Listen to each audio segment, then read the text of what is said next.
C'est un genre de rodéo sur les déferlantes au beau milieu de la mer d'Iroise, là où les vagues de l'Atlantique terminent leur course folle en se mélangeant au courant de marée. Armés d'un simple fil de pêche et de quelques leurres, les marins de ce Far West breton risquent leur peau pour l'un des poissons les plus recherchés des côtes françaises, le bar. Le temps d'une marée, nous avons suivi deux pêcheurs plutôt du genre téméraire. Jean-Marc Guilcher est aux commandes de ce qu'il appelle son char d'assaut. Quant à Mick Rosen, ne vous fiez pas aux apparences, il n'a pas sa langue dans sa poche lorsque les choses tournent mal. Tous les deux, ils sont originaires de l'île de Sein et chacun dans leur style, ils chevauchent leur monture surpuissante pour affronter une mer démontée. L'un pêche du côté de Ouessant, l'autre au large de l'île de Sein.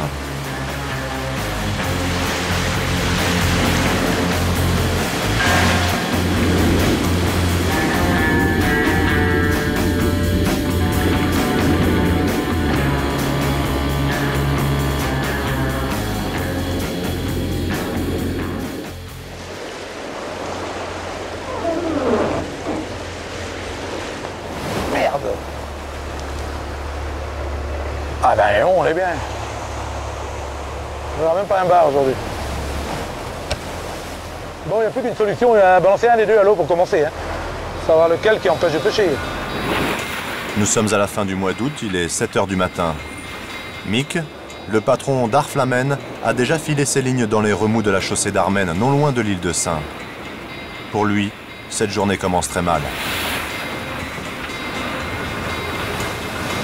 Remplir carrément le bateau avec la déferlante.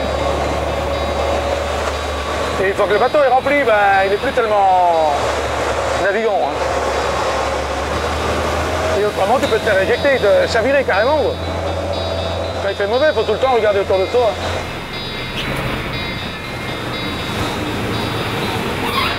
Non, c'est foutu.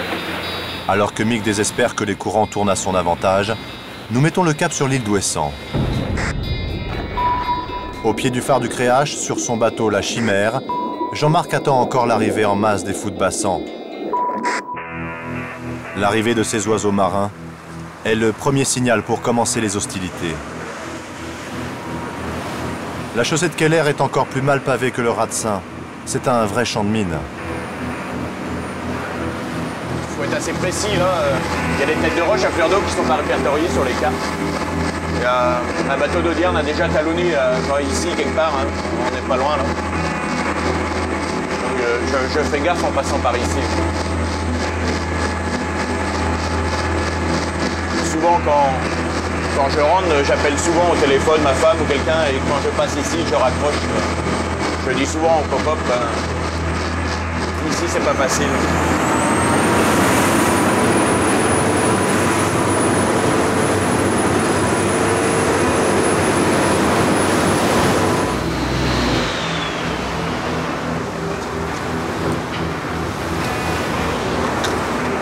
Fais attention à toi là, je me laisse tomber en travers là. C'est le moment qui est le plus agité. Jean-Marc se laisse tomber dans la marmite. Autrement dit, il dirige son bateau dans une mer en ébullition, car c'est là, dans l'écume, que le bar vient se nourrir de maquereaux.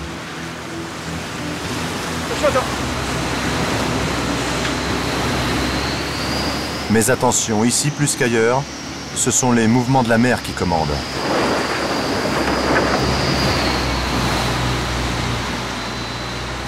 Et la moindre erreur peut être fatale.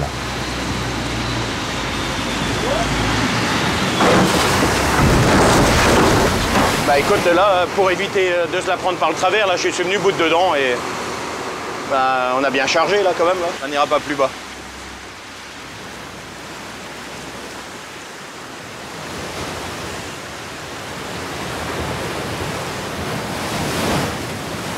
Et ça a mordu là. Ça demande beaucoup d'efforts au bateau et à ceux qui le pilotent pour avoir un poisson. Hein. 12 € ou 13 € le kilo pour tellement d'efforts. Quand tu sais qu'après en poissonnerie c'est 30 € le kilo. ça paraît un peu dérisoire de vouloir gagner sa vie en tenant un fil au bout de sa main, mais pourquoi pas, je sais pas, c'est peut-être l'avenir, en fin de compte, d'une pêche douce, et en fin de compte, ne mord que ce qu'il veut mordre. Alors que Jean-Marc est en train de remplir ses caisses de poissons, allons voir ce qui se passe du côté de la chaussée d'Armennes à l'île de Sein.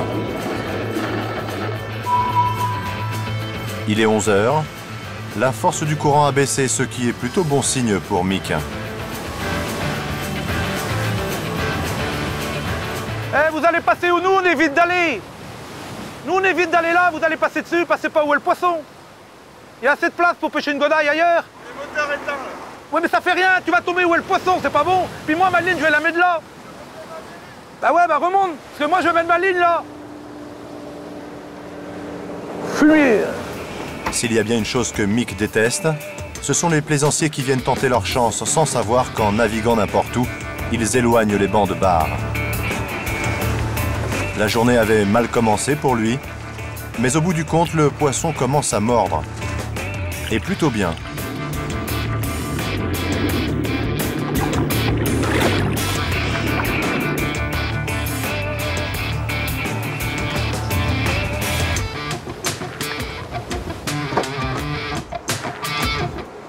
Merde, j'avais balancé le bar à l'eau, oh la vache, tout va mal.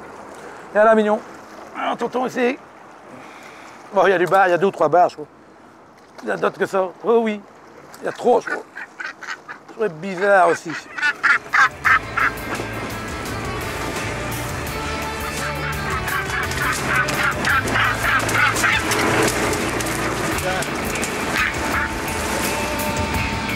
Il est midi et la mer est à nouveau en train de forcir.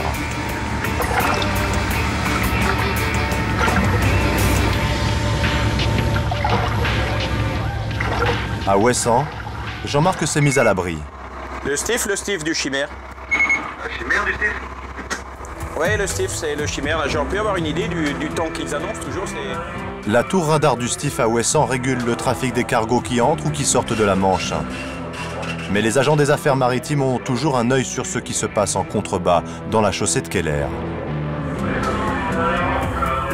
Le Stiff est donc une vigie précieuse en cas d'accident.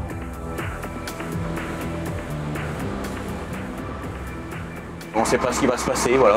On subit en fin de compte. Hein. Moi j'ai souvenir d'un gars qui me demandait combien il me fallait dans ma journée pour gagner ma vie, de lui avoir répondu que je prenais que ce qu'on me donnait de toute façon. Donc je trouve ça, c'est ce qui fait le charme de ce métier-là aussi.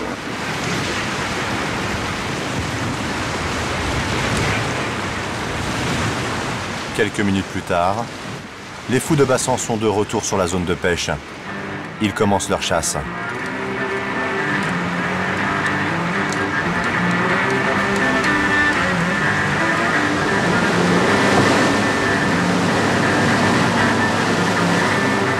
Avec les énormes déferlantes, les pêcheurs ne sont plus très nombreux sur l'eau. Pour les dernières minutes de pêche, tous les coups sont permis. Certains n'hésitent pas à passer sur la ligne des autres. C'est le jeu.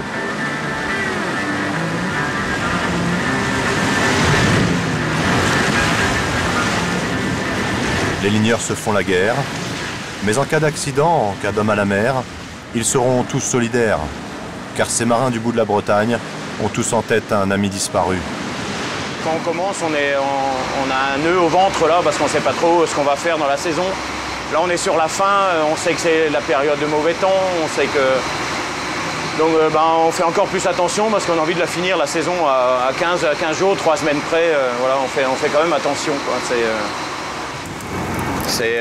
Souvent, en sortant de là, tu as les genoux qui tremblent. Hein. On rigole pas tous les jours.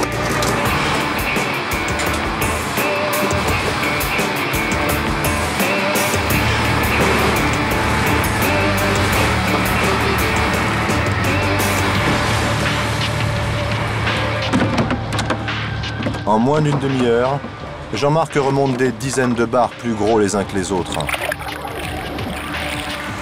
Et le meilleur pour la fin.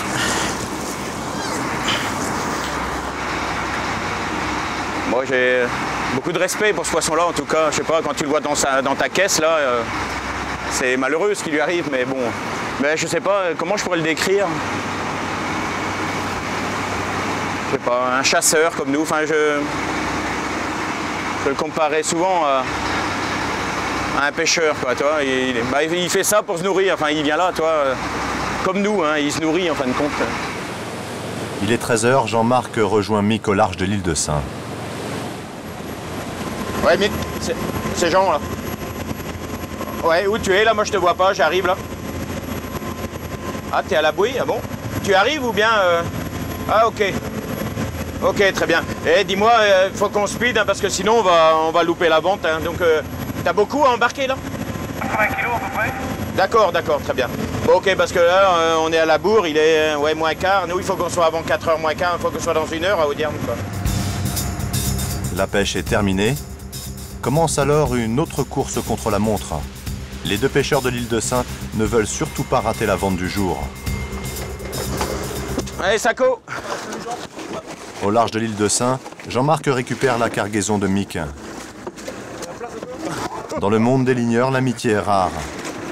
Mais Mick et Jean-Marc se connaissent depuis longtemps. Leur père pêchait déjà ensemble. On est qu'en août, j'avais dit de venir en septembre. Bon, on y va, nous, Mick, on y va. Ouais, bon. Il y a cette connerie, c'est plus. Cap sur la criée d'Audierne, le principal port de débarquement du bar de ligne.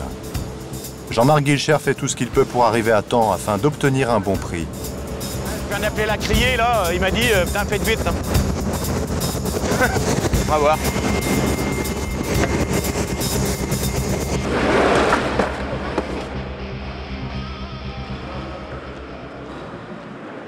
le monde s'est barré. Oui.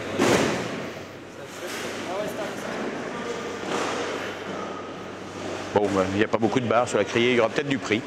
On verra bien. Alors, le verdict? Non, je dirais pas. Donc, je dirais pas combien on a pêché, mais bon, c'est bien, c'est bien. Pour 3 jours de pêche, c'est pas mal. Voilà. C'est secret, on va dire. Ouais, on va dire ça comme ça. Ouais. À la fin de cette marée, Mick, le patron d'Arflamen, aura pêché 80 kilos de bar. Jean-Marc, le patron de Chimère, préfère se taire. Il garde ses secrets. Et il a raison. Il faut dire qu'à la pêche au bar de ligne, les places sont très chères. Les zones de capture rétrécissent à vue d'œil chaque année. Alors de plus en plus, les ligneurs professionnels flirtent avec les limites du raisonnable, mais c'est ainsi qu'ils gagnent leur vie.